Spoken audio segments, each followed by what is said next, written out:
Back in the 1980s, there were certain players who came into the NBA and elevated it to levels that would allow Michael Jordan to make it a global phenomenon by the time he took over in the 90s.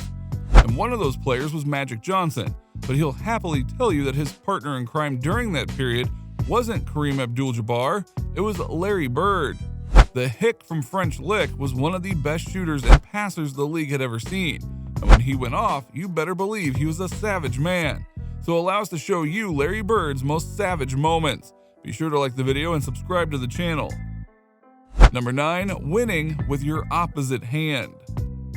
When you're as good as Larry Bird, sometimes you get bored. In 1986, on the second night of a back-to-back, the Boston Celtics were in Portland to take on the Trailblazers in the last game of a 9-game and 11-day West Coast swing, one of the most brutal road trips an NBA team endures. So Bird decided to spice things up a bit. At the end of one of the trips, he had accomplished every goal. We hadn't lost a game on the trip, teammate Bill Walton said. And Larry told all of his players and the media too. We were all standing around waiting to leave. He said, "Tomorrow night's the last game of the trip. I'm going to play this one left-handed, at least through 3 quarters." Bird wasn't lying. He hit his first 2 shots with his left hand, and by the time the game was over, an overtime win for the Celtics on a last-second shot by Bird, albeit it was right-handed, he had scored 20 of his 47 points with his non-dominant hand. Now that's just rude, and yet it proved that when he says he's going to do something, he'll do it, and you better look out. Number 8. Bird showing off. On March 30th, 1983, the Indiana Pacers were no match for Bird's heroics. Despite the litany of great players who have thrown on a Boston uniform, all of them paled in comparison to Bird on that night. He broke Sam Jones's 28-year-old record of 51 points by dropping 53 against Herb Williams, Clark Kellogg, and company. Amazingly enough, he needed only 30 shots to do that, thanks to a 21 of 30 performance from the field and perfection on his 11 shots from the charity stripe. But that record, one that would only stand for a little while, more on that one later, wasn't the only one that Bird would set that night. He also dropped 24 points in the third quarter, which remains the franchise record for most points in a single quarter. Why go for one record when you can get 2, right? Number 7. Merry Christmas. Kind of. Ahead of a Christmas Day game against the Celtics, Chuck Person, whose nickname at the time was the Rifleman, said he was about to go bird hunting. When Larry caught wind of Person's comment, he said he had a present for the chatty Pacers forward, and he didn't wait long before delivering it. After launching a 3 right in front of Person on Indiana's bench, Bird turned to him while the ball was still in midair and growled, "Merry fucking Christmas," as the shot went in behind him. Trash talk in the NBA today is honestly pretty petty and lame, but back in Bird's day, yeah, it was an art form, and Bird proved that. He could have stayed silent, he could have just gone and let it slide and played the game. But no, he went and owned that man and then wished him well. Savagery. Number 6. The same spot. In a game against the Washington Bullets, Bird rose up and drained a 3-pointer from the right corner at the buzzer, which appeared to give the Celtics a last-second win. Except just before Bird began his shooting motion, the ref blew his whistle to grant Celtics head coach Casey Jones a timeout. The shot didn't count. Larry comes back to the bench and he's a little upset, Jones would say later. He looks at the bench and says, "Hey guys, when I come back after the timeout, I'm going to go right back to the same spot and I'm going to put it in."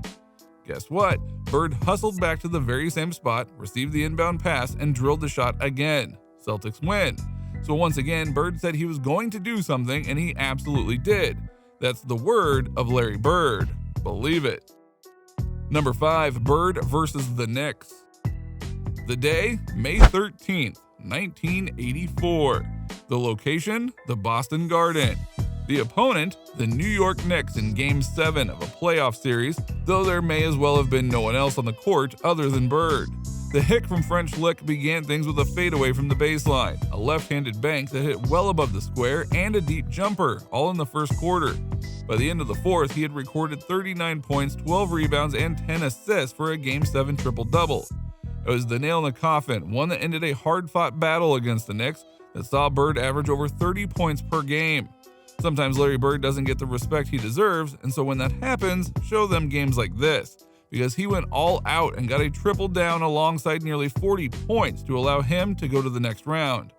They say legends need to perform great in Game 7s. Well, Larry did. Number 4. Rodman is given the bird. Even Dennis Rodman, one of the greatest defenders of all time, was not immune to a classic Larry roasting. As a member of the Pistons early in his career, Rodman was guarding Bird when he scored 4 consecutive buckets on him. Bird then started yelling at Rodman's coach, Chuck Daly. "Who's guarding me, Chuck? Is anyone guarding me? You better get someone on me or I'm going to go for 60. Even when Rodman was draped all over Bird in an effort to deny him the ball, Bird was still yelling, "I'm open! Hurry up before they notice nobody is guarding me." Rodman is one of the greatest defenders of all time, but on that night, not so much, and Larry let him know it. Number 3, the fake pass. Rajon Rondo is probably the modern king of the fake pass. He uses it often when driving to the hole. He fakes like he's going to throw it behind the back pass, then brings the ball back around for a layup. It's left plenty of defenders looking like they're out on a search party. But Bird sold the fake pass better than anyone in NBA history. He would put so much oomph into it that it was a miracle the ball didn't come flying out of his hands. But much like Peyton Manning executing a perfect play-action pass, Bird's ball fakes were so good they sometimes made defenders spin around in a 180 to find out where the ball went. Of course, it was still in Bird's hands as he waltzed to the hoop. Savage. Number 2, winning without warm-ups. You know you're savage when you ask, which one of you guys is finishing second out loud in the locker room before a 3-point contest, and it's only the second most savage thing you did over All-Star Weekend. 2 years later, Bird capped off his 3rd straight 3-point contest victory by going through all 3 rounds without removing his warm-ups. Then, tied with Dale Ellis at 15 with 1 money ball left for the win. The Celtics legend began walking toward the winner's circle at half court with his finger in the air before the ball splashed through the net, because he knew it was going in. It was lit. Or more accurately, it was Larry. Number 1, injuries don't stop Larry Bird. It was Game 5 of the first round of the 1991 Eastern Conference Playoffs, and the Boston Celtics were tied 2-2, with the Indiana Pacers facing elimination.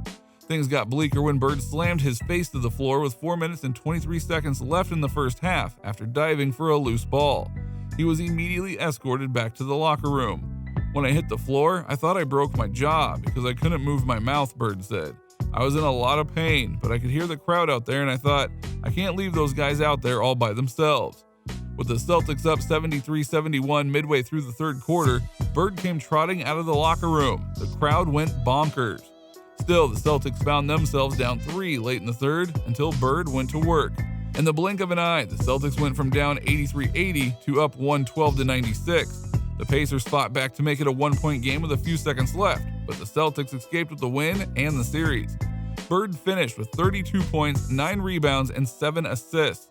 His performance after suffering a severe injury was so stunning that Pacers players flooded the Celtics locker room after the game to congratulate him. "It was a great moment for me," said the Pacers' Chuck Person. "It's something I'll remember for a long, long time. It's such a great story." Yep, a great and savage Larry Bird story. So what do you think? What do you think of this look at the NBA career of Larry Bird and the moments, both in terms of plays and of trash talk, that showed why he's one of the best to ever do it? Where does Larry Bird rank in your personal best of all time? Do you agree that he's one of the best shooters ever? Let us know in the comments below. Be sure to subscribe, and we'll see you next time on the channel.